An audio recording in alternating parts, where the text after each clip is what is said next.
দু প্লেট ইয়ে বিরিয়ানি সেরেছি। প্লেট তো না, এটা হচ্ছে কি থালা, বড় বড় থালা। তো দু প্লেট এই যে সাজিয়ে নিয়েছি, আর মেয়ে ওদিকে খাচ্ছে। আর আমার উক করে উঠলে না, ওটা হচ্ছে কি আমার হাতে এত ব্যথা, আমি থালা ধরে রাখতে পারছিলাম না। আর এই টিফিন বক্সে এসেছিলো আর কি, টিফিন বক্সের কন্টেনারে এসেছিলো হচ্ছে কি, আর এই দেখো চলে এসছে। তো এখন আমি কি বলছি, আমার বরকে দিয়েছি 1 পিস চিকেন, আর আমি দিয়েছি 2 পিস। অ্যাকচুয়ালি মটন রয়েছে, মটন কষা রয়েছে, তাই দিয়ে খাবে। আর আমি দুপুরে আমারটা খেয়ে নিয়েছি। এখন হচ্ছে কি, আর এইগুলো কালকে আমার মেয়ের বার্থডে ছিল, তো সেখান থেকে এত খাবার ছিল আমি খেতে পাইনি। তো এইগুলো আবার পার্সেল করে নিয়ে আসবো, তাহলে তো ওদের হয়ে যাবে। তো আমাদের নামে যখন এসব রয়েছে, সেই জন্য পার্সেলটা বহু লোক নিয়েছে, মানে যারা মোটামুটি অত কিছু খাওয়ার পরে অত কিছু খাওয়া যায় না। তো এখন খাচ্ছি, সত্যিই ভালো লাগছে। তখন খেলে মানে নষ্টই হতো। এখন বাড়ি নিয়ে এসেছিলাম, তো রাতে আর খাইনি, সকালে দুপুরে খাইনি। তো এই দেখো, এটা ছিল রাতের ভিডিও। তো আজকে বন্ধুরা আছে, এখন বাজে 10:30 কি বাজে, কি 11টা বাজে।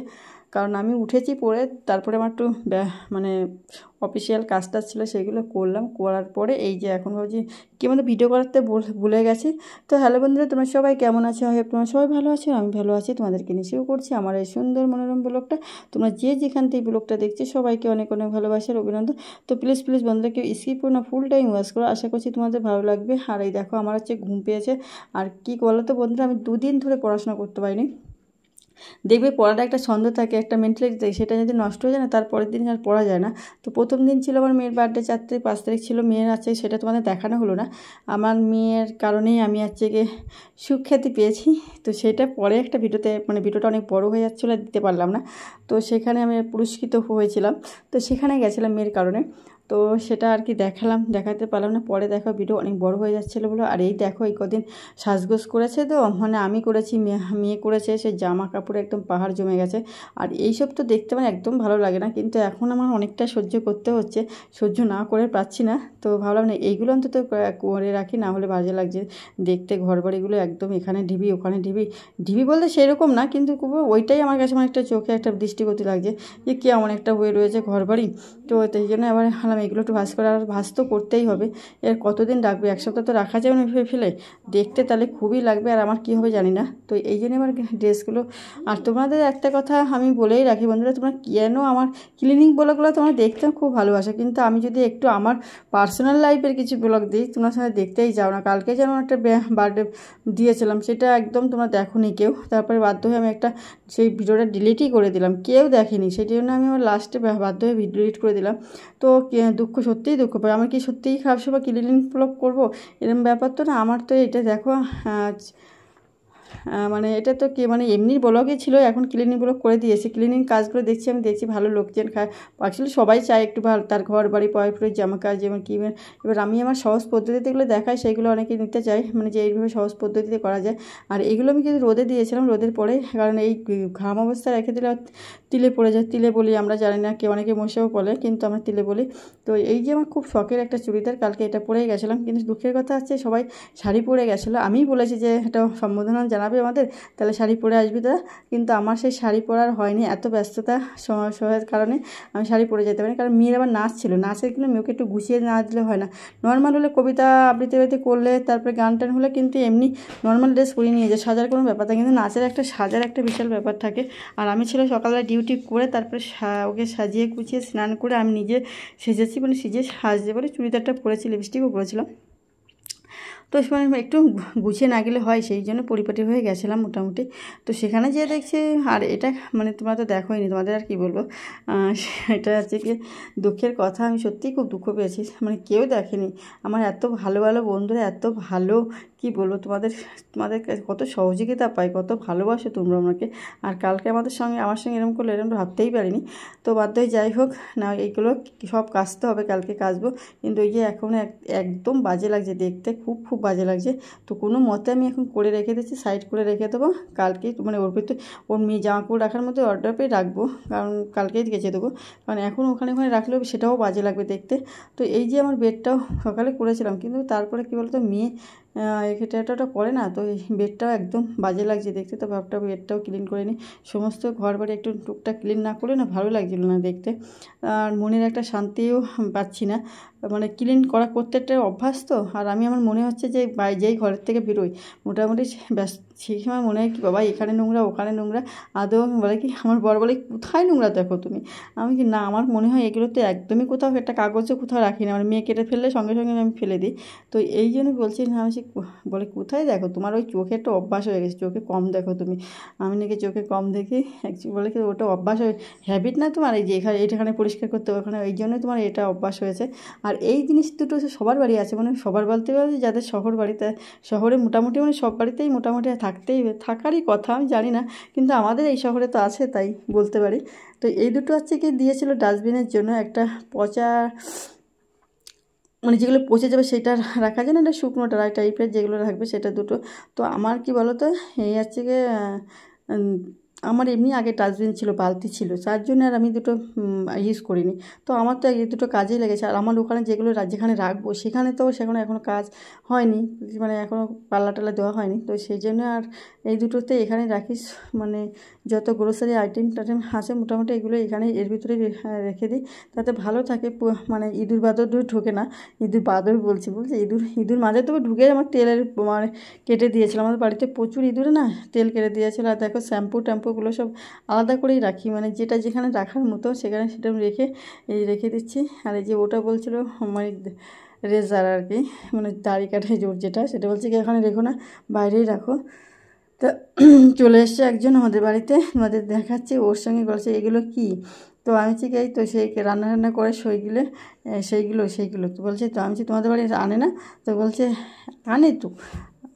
তা সেই জন্য ওকে একটু বোঝাচ্ছিলাম, একটু অন্যরকম তো তার জন্য ওকে বোঝাতে হয়, বুঝতে। তো ও আমাদের বাড়ি এখন প্রতিদিনই আসে, সকাল বিকাল দুবার, দুর্গাপুজো হচ্ছে তো এবার হচ্ছে ওকে আমার বরকেও ভাই বলে। তো সেই ভাই বলে ভাই কোথায় মানে সকাল বিকাল দুবেলায় আসে, তো খুব ভালো ছেলে। তো ও আমি তো ভালো চিনি না, তো আমার বর বলছিল ওই তো ওদের ওই বাড়িটা। তো আমি একদিন ওদের ওই গলিতে কোনো একটা কারণে ঢুকেছিলাম, আমি আমার বান্ধবী।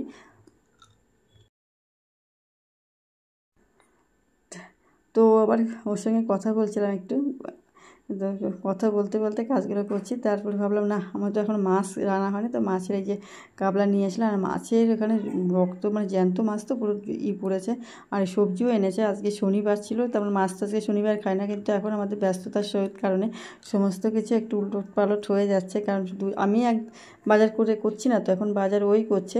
তো ওর সময় যখন হবে সে তখন করবে, আর আমার যখন সময় এখন তো হবেই না, তো ওই জন্য ওকে দিয়ে করাচ্ছি বলে। তো আমি বলছি কটা সবজি এনেছো তুমি, তো বলছে জানো ওই সবজিগুলোর দাম একটা সবজি 40 টাকা করে, বেগুন পটল কী সব এনেছে, ঝিঙ্গা, তো কত টাকার বাজার হয়েছে তোমার আইডিয়া আছে।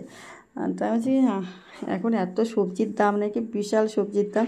আর বেগুনের দাম 120 টাকা ছিল, সেই বেগুন এখন একটু দাম কমেছে, বলছে 70 টাকা, 3টে বেগুন 30 টাকা নিয়েছে। আমি যদি ডিমের থেকেও তো বেগুনের দাম বেশি, আমি সেটা তো জানি, আর একটা বেগুনের যা দাম ডিমের থেকে তার থেকে বেশি দাম। আর এই পেঁয়াজ আলুটা আমার ফ্রিজের ভেতরে ঢোকায় না, আর আলু আর পেঁয়াজ টমেটো এগুলো না ফ্রিজেরটা খেতে নেই, কি একটা যেন একটা সমস্যা হয়, আমি একদিন দেখছিলাম। তো টমেটো পেঁয়াজ আলু এগুলো রাখতে নেই ফ্রিজে।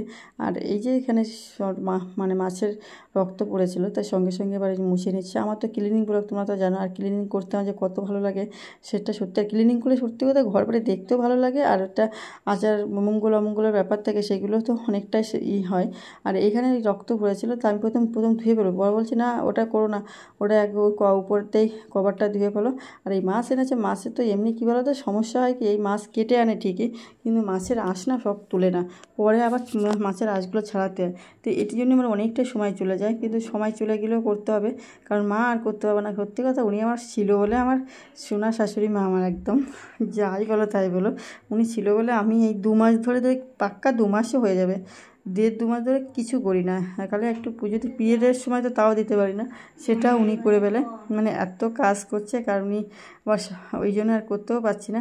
তো মাছগুলো যে ভাবছিলাম বাইরে ধুয়ে, তো বলছে এই কটা মাছ আর তুমি এখানেই ধোও, তো আমি তো এখানেই ধুয়ে দিচ্ছি, কারণ আমি তো বাইরে মাছ টাছগুলো বাইরেই ধোয়াধুয়ি করি, মোটামুটি বাইরে করি, কারণ মাছ টাছ না ওই জন্য আমি এখানে ধুতে চাই না। তো বলছে না তুমি এখানে ধোও, ওই গল্প মাছ বাইরে আর যেতে হবে না। তো এই যে মাছগুলো ধুয়ে নিচ্ছি, আবার রান্নার সময় তো আবার ধুতেই হয়। তো মোটামুটি করে ধুয়ে রাখলাম, তবু একবারে পরিষ্কার না ধুলেও হবে, কিন্তু রান্নার সময় আর একেবারে কৌটো বন্ধ করে রেখে দেবো এখন, কারণ আর গুনে গুনে রাখছি। তা বলছে ক পিস মাছ হয়েছে, তাই আমি বলছি আমি 10 পিস হয়েছে, বলছে তো 2 দিন আমাদের হয়ে যাবে এখানে। তো তাই বলছে ঠিক আছে। আর সঙ্গে সঙ্গে এটাও ধুয়ে নিলাম, মাছের যেহেতু আঁশ লেগেছে শনিবার। আর এই যে সেই তোমাদের বলছিলাম যার কথা, ওর সঙ্গে এতক্ষণ কথা হচ্ছিলো, যে ও আছে কি ওই ছবি তুলছে বলছে ভিডিও করা হচ্ছে, তো একটা পোস্ট দিল 2 আঙুল দিয়ে। তো সে কী যেন একটা বললো, তো আমার এত হাসি পেয়েছে, প্রচণ্ড হাসি পেয়েছে, তো প্রচুর মানে খুব ভালো ছেলে বুঝলে। তো একটু তোমরা তো বুঝতে পারবে, দেখেও বুঝতে পারলে যে ওর একটু ওরকম।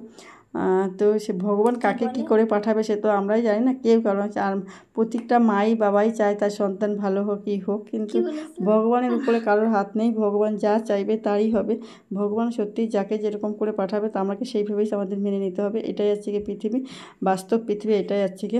কারণ আমরা যদি সব কিছু, তবুও আমরা এখন অনেক উন্নত, তবুও কিছু কিছু জিনিস তো এখনও ভগবানের উপর ছাড়তে হয়, সেই ভগবানের উপরেই রেখেছে। তো বন্ধুরা আমার ক্লিনিং বলো তোমাদের কেমন লাগলো। আর হচ্ছে সত্যিই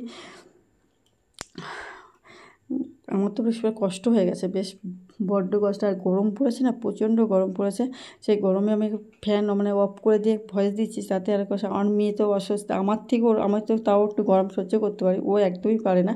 তো বন্ধুরা আমার ক্লিনিকগুলো তোমাদের কেমন লাগলো অবশ্যই দেখো, ফলোড করে ক্লিনিকগুলো দেখালাম, বাসন মাজা টাজা, বেডশিট মানে বেড টেড সবই ক্লিন করলাম, যেখানে যেরকম ছিল মোটামুটি ক্লিন করলাম। তো আমার ক্লিনিকগুলো তোমাদের কেমন লাগে অবশ্যই একটা কমেন্ট করে জানাও। সবাই ভালো থাকবে, সুস্থ থাকবে, এটাই করি, বলি তো সবসময়।